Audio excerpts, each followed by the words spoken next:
은혜 받으실 하나님 말씀은 마태복음 6장 9절에서 13절까지입니다. 주신 기도 네 번째 시간입니다. 우리에게 주신 하나님의 이름이요, 이름이 거룩히 여김을 받으시옵니다. 예수를 부르는 자는요, 성령의 인도함을 받을 수 있습니다. 여러분들이 그래서 예수 내 구주, 예수 내 주님, 예수 내 하나님으로 고백하라는 이유가 뭐냐면 성령의 인도하심을 받을 수 있습니다. 하나님의 이름, 그 이름으로 하나님은, 그러니까 이름으로 언약하신 하나님이시거든요. 여호와란 그 구약에는 여호와란 야훼라는 이름으로 하나님은 언약하셨어요. 구약성을 보면 여호와 혹은 야훼라고 하는 하나님의 이름이 있고요. 그리고 그 이름으로 현현한 천사가 있었죠. 여호와의 사자가 먼저 아브라함에게도 나타났을 적에, 모세에게 떨기나무에서 있을 때도 보면 천사가 이렇게 표현하고 있잖아요. 거기서 분명히 출애굽기 3장에서는 여호와가 하나님이 이렇게 말했는데, 사도행전 7장 가보면 천사가 이렇게 표현하고 있습니다. 여호와는 하나님의 이름입니다. 여호와의 사자는 하나님의 이름으로 나타나서 사역을 한 하나님의 천사라고 성경은 말하고 있습니다. 이스라엘 사람들은 여호와의 사자를 만났어요. 하나님의 사자, 그래서 하나님을 본 것으로 표현을 했거든요. 근데 성경은 요한복음 1장 18절에는 아무도 하나님을 본 사람이 없다고 그래요. 아버지께서 온 자만 아버지를 보았다라고 이제 성경은 요한복음 6장 46절에도 말씀을 합니다.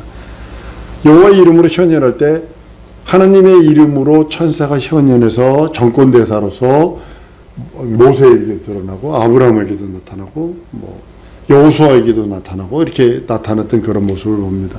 그러니까 여호와의 이름으로, 하나님의 이름으로 사역한 정권대사의 그 현현한 여호와의 사자가 있었다는 사실이죠. 여호와는 하나님의 이름입니다. 하나님의 아들이 예수 이름으로 하늘에 들어오실 때까지만 있을 수 있는 이름입니다. 그래서 신약성경 여호와라는 이름을, 야훼라는 이름을 안 써요. 여호와 증인들이 있다고 우기는데 보면 아무리 봐도 없어요. 여호와의 이름은요, 하나님 스스로 아끼시는 거룩한 이름이라고 성경은 에스겔서 26절에 이렇게 말합니다. 그러나 이스라엘 족속이 들어간 그 열국에서 더럽혀진 내 거룩한 이름을 내가 아꼈노라. 이 에스겔 36절 21절에서 23절까지거든요. 그러므로 너는 이스라엘 족속에게 이르기를, 주 여호와의 말씀에 이스라엘 족속아, 내가 이렇게 행함은 너희를 위함이 아니요 너희가 들어간 그 열국에서 더럽힌 나의 거룩한 이름을 위함이라. 열국 가운데서 더럽힘을 받은 이름 곧 너희가 그들 중에서 더럽힌 나의 큰 이름을 내가 거룩히 여길지어다. 내가 그들의 목전에서 너희로 인하여 나의 거룩함을 나타내니 열국 사람이 나를 여호와인 줄 알리라. 나 주 여호와의 말이니. 진짜 이 말씀 그대로 했어요. 바벨론에 끌려가서 포로에 있을 적에 막 불속에 풀무불속 7배나 집어넣는데도 거기서 살아나오지.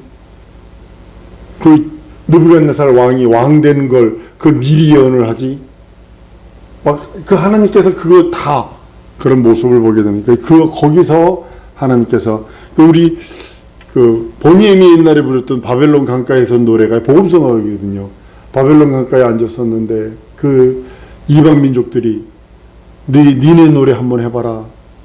그러니까 어떻게 우리가 그 노래를 부를 수 있을까 그러면서 가슴을 치면서 울던 노래가 바로 그 노래거든요. 여호와라는 이름은요, 스스로 있는 자라는 뜻이 있어요. 스스로 있는 자. 대대기연염할 나의 이름이라고 그럽니다. 여호와라는 이름, 그 앞에서 잡신들이 설 수 없어요. 성경에는 여호와는 질투하는 이름이라, 질투의 하나님이라고 그랬는데, 출애굽기 34장 14절에 너는 다른 신에게 절하지 마라. 여호와는 질투라는 이름 하는 질투의 하나님이라 그랬거든요. 근데 하나님에게는 질투가 없어요. 근데 지금 이 내용으로 보면 루시퍼의 타락으로 인해서 발생한 속성이지, 본래 하나님은 질투와 무관하신 분입니다. 뜻하신 대로 그냥 진행하는 것 뿐이죠. 하나님이 여호와의 사자에게 이름을 맡기시고 백성들에게 이름을 계시하신 것은 백성으로 하여금 어떤 형상을 만들지 말고 어떤 형상을 섬기지 말게 하려 하심입니다. 구약에도 하나님의 이름, 그 이름만 부르도록 되어 있습니다. 카라베션 야훼, 야훼의 이름을 불러라. 근데 앵뚱오노마티 예수 이름을 불러라. 근데 신약에도 마찬가지고 구약에도 마찬가지로 그 이름 부르게 돼 있는 겁니다. 어떤 형상, 어떤 모양을 만들어서 섬기는 거 아닙니다. 여호와의 이름으로 율법이 주어졌고 예수 이름으로 진리와 복음이 증거됩니다. 율법은 범법함을 위하여 더한 것이라 천사들로 말미암아 중보의 손을 빌어 베푸신 것인데 약속하신 자손이 오기까지다 라고 갈라디아 3장 19절에 말씀을 합니다. 율법은 인간에게 지켜서 의로우라고 주신 법이 아니라 지킬 수 없다는 것을 깨닫고 하나님의 긍휼을 기다리고 하나님의 긍휼 안에 은혜를 구하라는 거거든요. 근데 사람들, 율법사들이나 사두개인들이나 바리새인들이 특별히 더 그랬죠. 율법을 지켜서 거룩해지고 의로워질 수 있다라고. 하나님의 아들은 예수 이름으로 오신, 아버지 이름으로 오셨다고 성경은 말씀을 합니다. 예수 그리스도 율법의 요구를 100% 응하게 하셨어요. 또 그리고 의인으로서 불의한 인간의 죄를 대신 지시고 죽으십니다. 이것이 예수가 십자가에 달려 죽고 부활하심이 여러분과 나에게는 은혜가 되는 거고 마귀에게는 사형선고고 이렇게 되는 거예요. 예수의 피가 우리에게는 은혜요, 긍휼이요, 자비요, 사랑이요, 하나님의 무한한 신뢰요, 하나님의 자연적인 특권이지만 그 피가 마귀에게는 형벌과 저주와 심판과 지옥 형벌만 남은 겁니다. 예수 이름으로 자기 백성을 죄에서 구원하시는 이름이라 마태복음 1장에 말씀합니다. 예수는요, 신약 성경에 등장하신 하나님의 이름이 바로 예수입니다. 구약 성경에 셀 수 없는 많이 등장한 여호와의 이름이 있습니다. 여호와의 사자라는 이름이 있습니다. 신약 성경은 전혀 언급이 안 됩니다. 가끔 주의 사자가 언급이 돼요. 신약 성경에도 주의 사자가 언급되는데 이거는 가브리엘이나 혹은 미가엘을 뜻한, 가브리엘을 뜻한 겁니다. 메시지 가지고 마리아에게 나올 때 주의 사자가 이렇게 하는 걸 그렇게 보게 됩니다. 신약에서는 여호와라는 이름을 사용하지 않는 것은 예수 이름이 계시됐기 때문에, 아버지 이름이 계시됐기 때문입니다. 예수 이름은 여호와와 호세아, 여호와는 구원이시다의 의미가 다 들어있어요. 예수 안에, 예수 이름 안에 여호와라는 이름도 들어있고 호세아라는 뜻이 여호와는 구원이시다는 뜻이거든요. 그 의미가 다 들어있어요. 예수 이름 안에. 여호와는 율법에 속한 이름이고 죄인을 구원할 수 없는 이름입니다. 여호와라는 이름으로 죄인을 구원할 수 없어요. 만약에 여호와라는 이름으로 죄인이 구원됐다면 예수 오실 필요 없죠. 예수 이름이 진리고 그 이름을 의지하고 부르는 자들만 구원을 받습니다. 농담 삼아서 그 이름을 하는 자는 그 이름을 망령도 일컫은 죄가 씌워지는 것을 보게 됩니다. 아들은 그 이름으로 공생애를 시작하고 착한 일을 행하시고 마귀에게 눌린 모든 자들을 고치셨으며 마귀를 심판하셨다라고 성경은 말씀을 합니다. 그 이름으로 죽음을 깨치고 부활을 하셔서 하늘에 오르십니다. 그러니까 목적이 이루어지는 거지. 이 땅에 오신 목적이 예수의 죽음을 맛보러 오셨는데 죽음을 맛보시고 부활을 경험하셔서 하늘에 오르십니다. 하늘의 하나님이 되어버리십니다.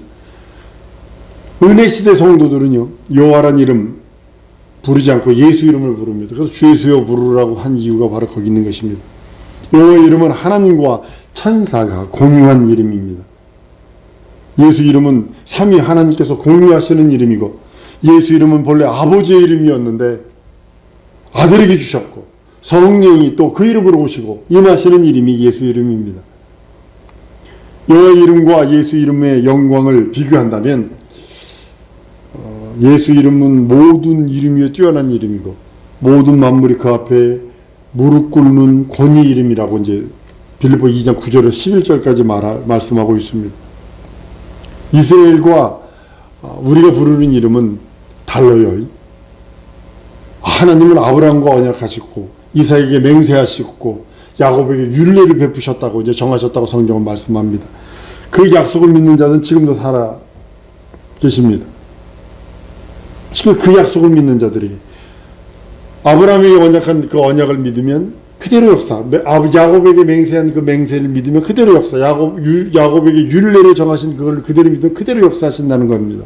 살아계신 하나님이니까. 창세기 17장 1절에서 8절까지 보면 아브라함에게 독자를 약속해 100세 된 노인에게 아들이 있을 거야. 때가 이르면, 그러더니 창세기 22장 9절에서 19절까지 가보면 모리아산에서 이삭을 번제로 드리려고 할 때에 드릴 적에 잡아 드리려고 할 적에 대적임을 밟는 자를 죽였다고 맹세하세요. 그리고 창세기 28장 19절에서 22절까지 보면 야곱이 11조 사역을 합니다. 그것을 하나님께 돌아오는 표로 삼으셨어요. 그래서 11조는 하나님께 돌아오는 표예요. 율례로 정하셨다고 기록을 합니다. 마침내 창세기 32장 24절 30절 가보면 야복강가에서 야곱이 씨름을 합니다. 그 4대만에 나오리라는 예언을 받는데 아브라함, 이삭, 야곱, 이스라엘이거든요. 이게 4대거든요. 그러니까 이스라엘 이름을 받습니다. 이스라엘 사람들은 하나님이 아브라함에 언약하시고 이삭에게 맹세하시고 야곱에게 율례를 세운 그것을 노래합니다. 시편 105편 7절에서 이제 쭉 끝 10절까지 말씀합니다만, 구약시대 성도의 믿음은 어느 면에서 족장들의 믿음을 자기 믿음으로 삼은 거예요. 그러니까 이스라엘이 이스라엘의 하나님은 족장들이 믿은 그 하나님이다. 근데 그대로 그것을 믿는 믿으면 그대로 역사하셨지만 족장들이 가지고 있던 믿음을 그대로 전수된 겁니다. 근데 우리가 믿는 믿음은 하나님은 예수 그리스도를 보내신 하나님이시다. 그리스도를 믿는 그런 믿음입니다. 우리는 이스라엘의 족장들의 믿음을 중보로 해서 하나님을 만나지 않고 예수 그리스도를 중보로 해서 하나님을 만납니다. 물론 족장들과 같이 우리도 하나님은 죽은 자를 살리시는 전능하신 하나님이요 없는 것을 있는 것까지 부르시는 창조주 하나님을 믿고 있습니다. 그대로 역사하십니다. 그대로 믿으면. 왜냐하면 살아계신 하나님이니까. 아브라함과 이삭과 야곱에게 모든 걸 약속하시고 언약하시고 율례를 정하시고 모든 하는 것이 살아계신 창조주 하나님이 한 분 하나님이 하셨기 때문입니다. 이스라엘은 아브라함을 아버지라 하고 하나님을 조상들의 하나님이라고 말합니다. 그러나 우리는 하늘에 계신 하나님을 아버지라고 그래요. 이게 좀 다른 것 같아요. 이스라엘 민족은 아직도 하나님을 아버지라 부를 수 없어요. 주님은 땅에 있는 자를 아비라 하지 마라. 너희 아버지는 하늘에 계신 분이라 하셨어요. 마태복음 23장 9절에. 근데 여기서 땅에 있는 자는 아비라 라는 뜻이 아브라함이고, 그러니까 이스라엘 백성은 아브라함이 자기 아비가 되는 거고 세상 사람은 마귀가 자기 아비가 되는 거고, 요한복음 8장에 보면 마귀에게서 났다 이렇게 표현까지 하거든요. 우리는 예수 안에 계신 하나님을 아버지라고 부릅니다.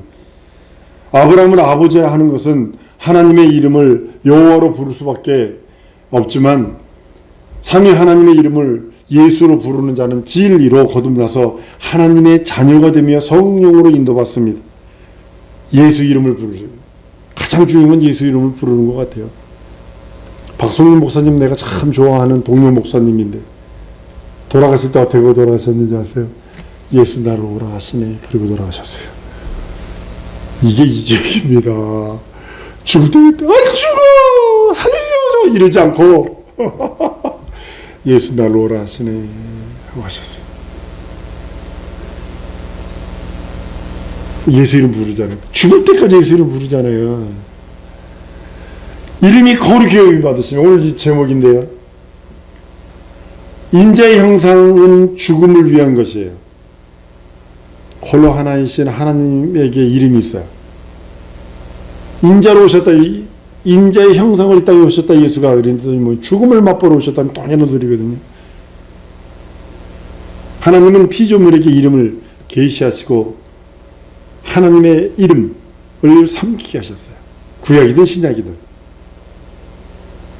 하나님은 자기 이름을 영어롭게 하는 자를 통해서 하나님의 이름이 거룩히 여김을 받는다고 말씀을 하고 있습니다. 하나님의 이름을 섬기는 것은 하나님의 의도입니다. 하나님의 계획이고 뜻입니다. 형상 섬기는 거 아닙니다. 중남미에 가가지고 예수님 형상 그리라고 어린이한테 그러면 브라운 색깔로, 갈색으로 그립니다.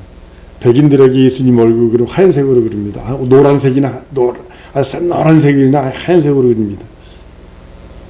흑인들에 대한 까만색으로 그립니다. 동양인한테 그리면 또 이게 그렇게 그립니다. 섬기는 거 아닙니다. 형상으로. 이름으로 섬기는 거죠. 하나님의 일체의 신적 형상을 금하셨어요. 예수 그를 염두에 두셨기 때문에 신적 형상을 아예 만들지 못하게 하신 거예요. 하나님의 형상은 예수 그리스도 유일하시거든요. 성경은 그는 하나님의 본체시라고 빌립보 2장 6절에 말씀을 해요. 그는 보이지 않는 하나님의 형상이라고 고린도서 1장 15절에 말씀을 해요. 그리스도 하나님의 형상이라고 고린도후서 4장 4절에 말씀을 해요. 이는 하나님의 영광의 광채시여 그 본체의 형상이라고 히브리서 1장 3절에 말씀을 해요. 또 예수님은 요한복음 14장 9절에서 나를 본 자는 아버지를 보았다 라고 그렇게 말씀을 해요. 하나님의 아들이 보이는 형상으로 오신 것은 죽음을 맛보려 하심이에요. 피 흘리시려 하심이에요. 하나님의 뜻대로 따르신 거예요. 오신 길에 마귀를 말하고 그 나라에 입상하시고 목적은 그 나라에 입성하는 거예요. 이 땅에서 마귀를 멸하고 죽음을 맛보는 것은 죽음을 맛보는 건 예수의 겸손을 뜻한 거고, 오신 길에 하늘에서 난동 부린 자를 심판해 버리시는 거고, 그리고 오시는 길을 도운 인생들, 죽음을 맛볼 수 있도록 죄를 넘겨준 인생들에게 구원을 선물로 주시는 거고, 아들은 작정된 대로 오셔서 대속의 죽음을 가지시고 마귀를 심판하시고 하늘에 오르셨습니다. 믿으면 내 것입니다.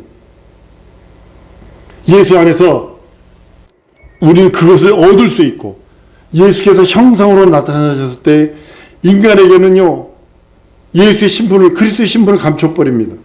나타내지 않습니다. 오직 마귀와 귀신들에게만 자기의 형체를, 정체를 노출시켜요. 그리고 마귀를 멸하시려고 하는 하나님의 뜻이 펼쳐지는 것을 보게 됩니다. 마귀는요, 예수가 하나님의 아들인 것을 알았어요. 알면서도 네가 하나님의 아들이지? 아들이라면 돌로 떡둥이 만들어 먹어. 네가 하나님의 아들이라며 높은 데 뛰어내려봐. 네가 하나님의 아들이라며 천하 영광을 줄 테니 내게 경배해봐. 천하 영광 내가 줄 수 있어. 여러분, 예수 없이 부유한 것이요, 예수 없이 돈 많이 벌고 예수 없이 그런 거요, 마귀가 하는 거예요. 유대인들을 충동해서 마침내는요, 예수를 십자가 매달아 죽게 하지요. 이처럼 예수께서 마귀에게 신분을 노출하고 귀신에게 신분을 노출한 것은 마귀와 귀신을 정죄하기 위함이에요.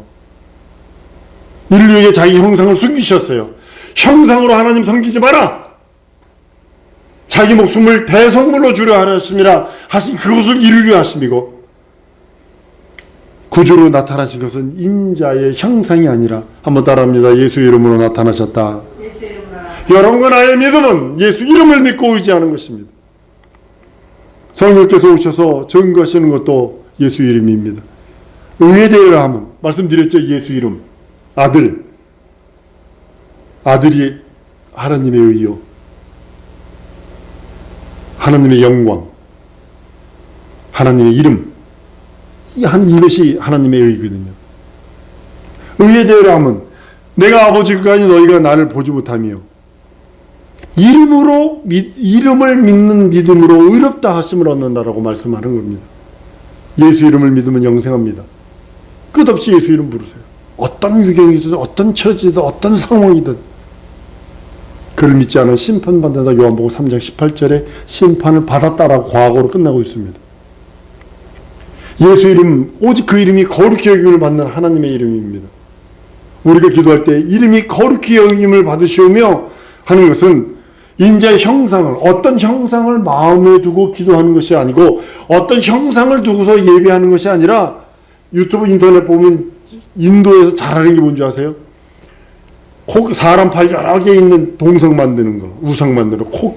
얼굴은 사람인데 코는 코끼리 코, 뭐 그런 우상들 만드는 게 아주 주먹만큼부터 시작해가지고요, 막 저보다 더 크게 뭐 어마어마하게 그거 잘합니다. 형상을 섬기는 거 아니에요. 이름으로 섬기는 거지. 한 번 더 따라하십니다. 하나님은 이름으로 섬기는 것이다. 그것이 진리거든요. 어떤 형상을 마음에 두는 것이 아니거든요. 여러분, 이름으로 섬긴다는 것은 뭐냐면, 내 신앙 고백은 어떤 형상도 내 마음에 두지 않고 하나님을 섬기겠습니다, 이 뜻이거든요. 성찬할 때 오늘도 성찬했습니다만 떡과 포도를 통해서 주의 죽으심을 기념하는 것이에요. 근데요, 그것 이상 생각하면 안 돼요. 예수께서 십자가에 달려서 피 흘리는 장면을 마냥 생각한다. 그게 우상이요. 예수께서 떡과 포도를 통해서 예수의 죽으심을 기념하는 것이지 그 이상 예수께서 피 흘리시는 그런 십자가의 상이 그걸 생각한다거나 영적 타락입니다. 이거 매우 타락하는 겁니다. 이거 혼탁해지는 겁니다. 과거에는 지성소에 법궤를 두어서 이름을 백성들에게 주어서 그 이름을 섬기게 하셔요. 역대 2장 6절에 하나님의 이름에 분양할 따름이라고 그랬어요. 이제는 성전된 우리 안에 이름이 거룩히 여김을 받으시오며, 한번 따라합니다. 이름이 거룩히 여김을 받으시오며, 여러분 안에 있는 예수 이름이 거룩히 여김, 형상을 만들면 절대로 안 됩니다. 예수 이름 위에 어떤 신적인 이미지나 형상을 가지고 있다면 그건 타락이고 병든 신앙입니다. 예수님은요, 요한복음 17장 26절 이렇게 말씀합니다. 내가 아버지의 이름으로 저희를 알게 하였고 또 알게 하리니 이는 나를 사랑하신 사랑이 저희 안에 있고 나도 저희 안에 있게 하려 하십니다. 이렇게 말씀하셔서 인자 이름을 인자와 완전히 분리시키세요. 예수 이름과 인자를 완전히 분리시키세요. 예수를 어떤 형상화시키지 못하도록 인자이신 그분이 예수 이름과 인자를 완전히 분리시켜버리는 그 장면입니다. 하나님의 아들이 형상으로 이 땅에 밟고 계시는 동안에는 예수 이름이 전파되지 않습니다. 절대로 전파되지 않습니다. 인류가 예수를 하나님의 아들로 한 것은 예수께서 부활 승천하시고 거기서 성령으로 임하실 때부터이지 예수 이름으로. 인류 입장에서는 인자의 형상보다 이름이 더 귀한 거예요. 예수 이름이 하늘에 충만합니다. 그 충만하심이 우리 안에서도 이루어져야 해요. 내 지정이 신섬이 사지백체는 물론이고 세포, 마디, 관절까지도 예수 이름이 충만해져야 돼요. 우리 안에서 예수 이름이 거룩히 여김을 받아야 한다고 성경은 말씀하고 있습니다. 말에나 일에나 다 주 예수 이름으로 하라라고 성경은 말씀합니다. 그를 시비고 아버지께 감사하라고. 골로새 3장 17절에 또 무엇하든지 말에나 일에나 다 주 예수 이름으로 하고 그를 힘입어 하나님 아버지께 감사하라. 우리 기도하십시다. 하나님, 예수 이름 내게 주셨사오니 내 안에 예수 이름이 있사오니 예수 이름이 내 안에서 거룩히 여김을 받을 수 있도록, 내 안에 계신 예수 이름을 거룩히 여김을 받을 수 있도록 하나님 나를 도우소서. 내 현실과 상황과 처지도 예수 이름 그를 위하여 사용하길 원하오니 내 기업도 내 삶도 나의 모든 것도 예수 이름을 위하여 살아드릴 수 있도록 역사해달라고 우리 다 같이 통성으로 기도하십니다.